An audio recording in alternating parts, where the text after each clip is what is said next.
Азнакай телевидениесе үз эшен башлап җибәрде. Эфирда яңалыклар чыгарылышы, студияда Эльмира Шарифуллина. Исәнмесез? Бүгенге чыгарылышның төп темалары. Азнакайда Чернобыль атом электр станциясында булган техноген фаҗига курбаннарын искә алдылар. Район халкы хәтер бакчасы акциясенә кушылды. Йөкле хатын-кызлар көне уңаеннан игълан ителгән айлыкның йомгаклау чарасы Сандугач балалар бакчасында узды. Бу һәм башка хәбәрләр хакында тулырак мәгълүмат безнең бүгенге чыгарылышта. Чернобыль атом электр станциясында булган коточкыч техноген фаҗига шартлауга 39 ел булды. Бу уңайдан Азнакайда әлеге аварияне, шулай ук 1957 елда маяк катастрофасын ликвидацияләүдә катнашучылар хөрмәтенә куелган һәйкәл янында митинг узды. Еллар уза, ветераннар сафы сирәгәя бара. Аларны хөрмәт итеп тантаналы чарага район җитәкчелеге, иҗтимагый оешма вәкилләре, ветераннар советы, мәктәп укучылары, укытучылар җыйналды. Тантаналы чарада катнашучыларны район башлыгы Марсель Шайдуллин сәламләп, үз гомерләрен һәм сәламәтлекләрен кызганмыйча, коточкыч һәлакәт нәтиҗәләре белән көрәшкә баскан якташларга рәхмәтен белдерде. Илдән, бөтен шәһәрләрдән бик күп кешеләр катнашты. Шулар арасында инде менә безнең Азнакайлылар. Сезгә инде бик зур рәхмәт. Хәрби комиссариат җитәкчесе Руфат Гайнетдинов үз чыгышында Чернобыль АЭСындагы шартлауның никадәр көчле булуын билгеләп узды. По расчетам экспертов, приблизительно взрыв был такой силы, что он равнялся 500 атомных бомб, сброшенных на Хиросиму в 1945 году. Представляете, какой был взрыв? Бу фаҗига нәтиҗәсендә уннарча мең кешенең гомере өзелгән, йөзләрчә мең кеше гарипләнгән. Фаҗигаларны ликвидацияләүдә районнан 120дән артык кеше хезмәт куйган. Бүген аларның 49-ы исән. Районда Чернобыльчеләр иҗтимагый оешмасы җитәкчесе Рәис Харисов та ул шомлы елларны искә алды. 86 елны военкомат аша бу армия сафларына алынып 4 ай хезмәт иттем инде. Киев өлкәсендә шул Чернобыль кырындагы бер авылда яшәдек инде без. Шушы нәтиҗәләрне бетерүдә 3 ай ярым эшләдек. Камил Хабибуллин хезмәткә үз теләге белән киткән. Областной центрга заявление язып, үзем теләп шулай итеп киттем мин, как комсомолец. Менә шушы реакторның үзендә эшләп 86 елны киттем мин тоже. Сентябрь по ноябрь. Менә Октябрь бәйрәме дидерик бит инде элек. Ноябрьнең җиделәрен. Менә шул вакытка как раз саркофагны яптык без. Чара барышында онытылмас вакыйгалар турында хатирәләр яңартылды. Ветераннарга рәхмәт хатлары, бүләкләр тапшырылды. Алга таба митингта катнашучылар һәйкәлгә чәчәкләр куйдылар. Һәйкәл алдындагы исемлектә маяк катастрофасын һәм Чернобыль катастрофасын бетерүдә катнашкан 112 кешенең исеме теркәлгән. Әйе, бүген аларның сафы сирәгәя бара, ә аларга булган хөрмәт бары арта гына. Эльмира Шарифуллина, Дилназ Хуснуллина, Лилия Валиева, Азнакай телерадиокомпаниясе. Бөек җиңүнең 80 еллык юбилее уңаеннан районның ветераннар советы рәисләре өчен гамле очрашу оештырылды.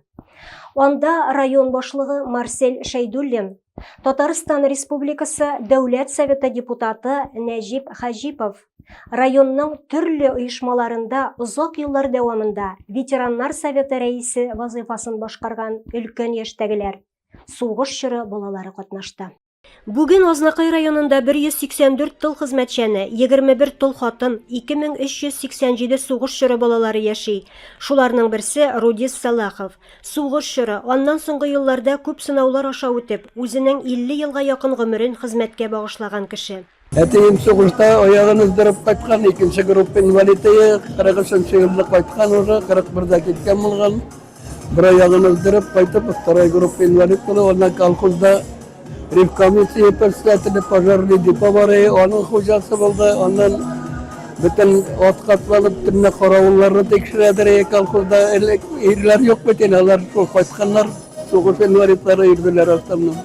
Катнашучыларны район башлыгы Марсель Шайдуллин сәламләп, район үсеше өчен тырышып хезмәт иткән ветераннарга рәхмәт сүзләрен җиткерде. Үзебезнең ветераннарыбызга инде без бик зур рәхмәтле. Бүгенге көндә алар инде тырышып эшлиләр әле. Бүгенге көндә дә бик актив тормыш алып баралар. Бөтен шәһәребезнең, районыбызның чараларында, бәйрәмнәрендә катнашалар. Безгә һәр вакыт ярдәм итеп торалар үзләренең киңәшләре белән, үзләренең хезмәтләре белән. Без инде алардан һәр вакыт үрнәк алабыз. Дәүләт Советы депутаты Нәҗип Хаҗипов үз чыгышында Азнакай районының бүген республика күләмендә күп юнәлешләр буенча алдынгы урыннарда баруын билгеләп үтте. Сугыш чорында туган, бүгенге көндә хезмәт ветераннарына аерым игътибар районда күрелә һәм сизелә. Biz алар белән бүген бик матур итеп аралаштык. Республика җитәкчелегенең аларга рәхмәтләре җиткердек. Төрле юлларда, авылларда һәм шәһәр оешмаларында ветераннар советын җитәкләүчеләргә тантаналы рәвештә бүләкләр тапшырылды. Сугыш чоры балаларына аерым игътибар бирелде. Илләребез тыныч булсын, күңелләребез тыныч булсын. Бәйрәм чарасы мул табыннар артында дәвам итте. Район мәдәният йорты хезмәткәрләре катнашучыларга күңелле чыгышларын бүләк итте.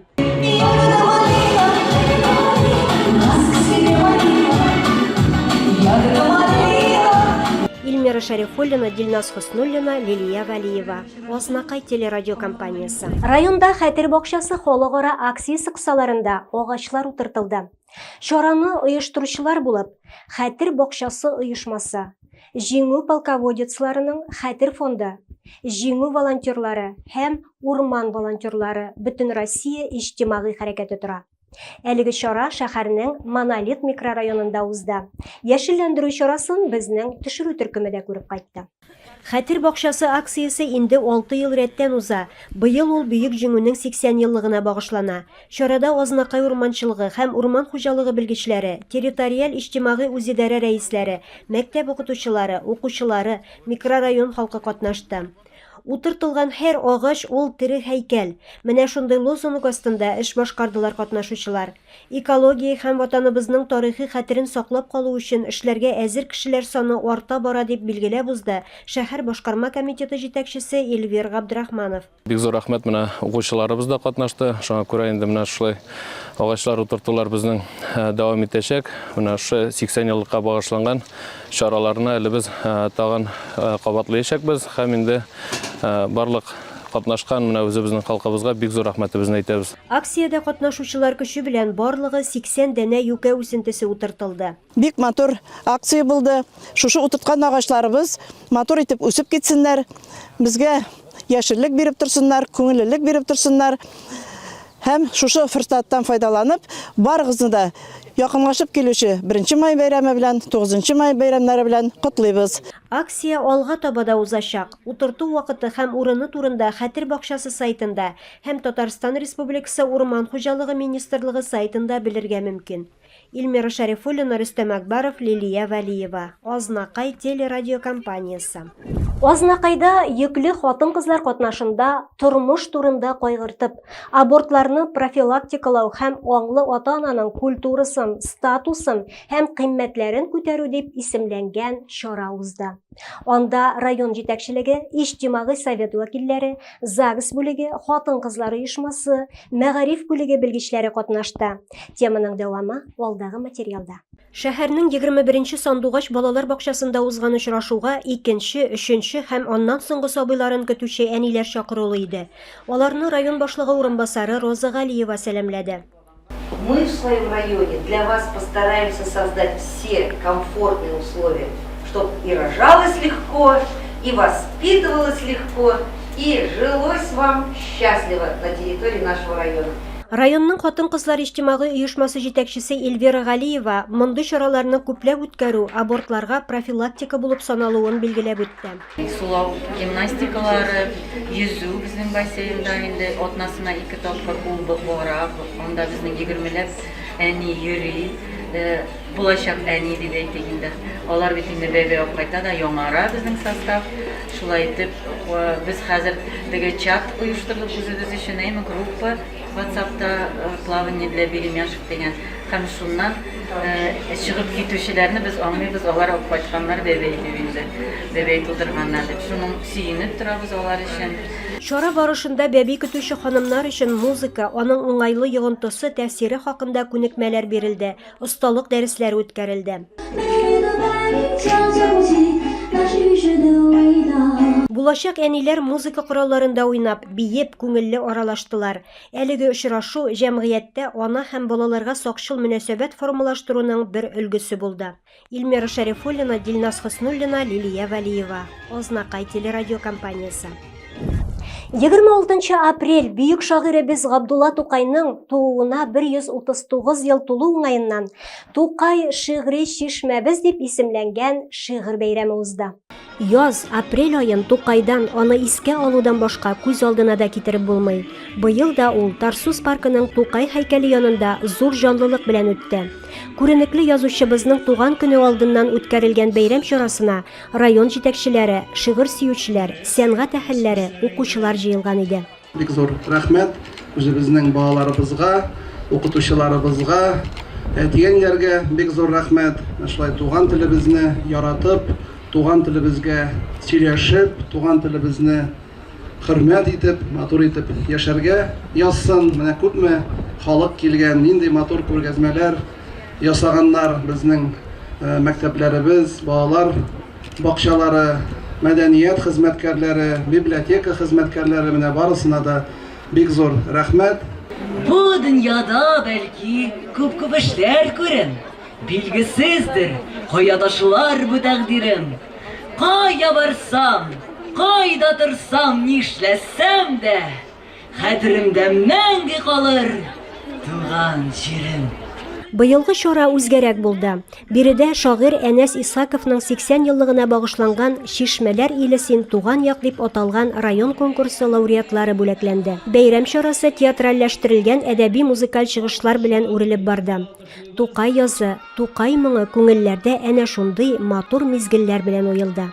Илмира Шәрифуллина, Әлфия Иксанова, Лилия Валиева. Ознакай телерадиокомпаниясе. Яз башлануга районда чистарту, төзекләндерү эшләре, өмәләр үткәрелә. Шундый өмәләр зиратларда да узды. Исәннәрнең кадерен, үлгәннәрнең каберен белдеп юкка гына әйтмиләр. Зиратларга барып, туганнарыңның, якыннарыңның мәңгелек йортларын чистартып, тәртипкә китерсәң, якты дөньяның да кадере һәм мәгънәсе ныграк арта. Аның өстенә савабы да була. Беренче карашка чиста, бар да тәртиптә тоелса да, тазартасы, чистартасы урыннар күп. Өмәгә килүчеләр оешкан төстә әлеге игелекле эшне тиз арада башкарып та чыктылар. Зиратларның чисталыгы исәннәрнең йөзе ул. Мәңгелек йортны тәртиптә тоту һәркемнең изге бурычы. Спорт хәбәрләре. 26 апрель көнне Тау яшьләр үзәгендә Азнакай муниципаль районы башлыгы кубогына ачык шахмат турниры үткәрелде. Анда Азнакай, Актаныш, Әлмәт, Баулы, Лениногорск, Мамадыш, Түбән-Кама, Октябрьский районнарыннан 19 команда составында 76 уенчы катнашты. Азнакайдан 16 катнашучы чыгыш ясады. Турнир йомгаклары буенча гомум команда зачетында беренче урынны Мамадыш шәһәре командасы алды, икенче урынны Актанышлылар яулады, өченче урын Октябрьский шәһәре шахматчыларына бирелде. Тапшыруыбыз ахырында берничә мәгълүмат җиткерәбез. 1 май яз һәм хезмәт бәйрәме көнендә шәһәрдә ял чаралары үткәрелә. Бәйрәм чарасы сәгать 10-да Ишкәев исемендәге ял паркында ачыла. Анда балалар коллективлары һәм үзешчәннәр катнашында концерт программасы, аниматорлар белән күңелле уеннар, спорт ярышлары, бәйгеләр үткәреләчәк. Һәм тагын бер белдерү. 2 май көнне шәһәребезнең Татарстан мәйданында бөек җиңүнең 80 еллыгына багышланган хәйрия концерты узачак. Программада татар эстрадасы йолдызлары чыгышы, күңел ачу чаралары, балалар өчен аттракционнар каралган. Шулай ук сәүдә, сату алу оештырылачак. Концерттан кергән ярдәм махсус хәрби операциядә катнашучы якташларыбызга тапшырылачак. Хәйрия чарасы кичке 18 сәгатьтә башлана. Бүгенгә шулар иде, тапшыруыбыз шуның белән тәмам. Игътибарыгыз өчен рәхмәт.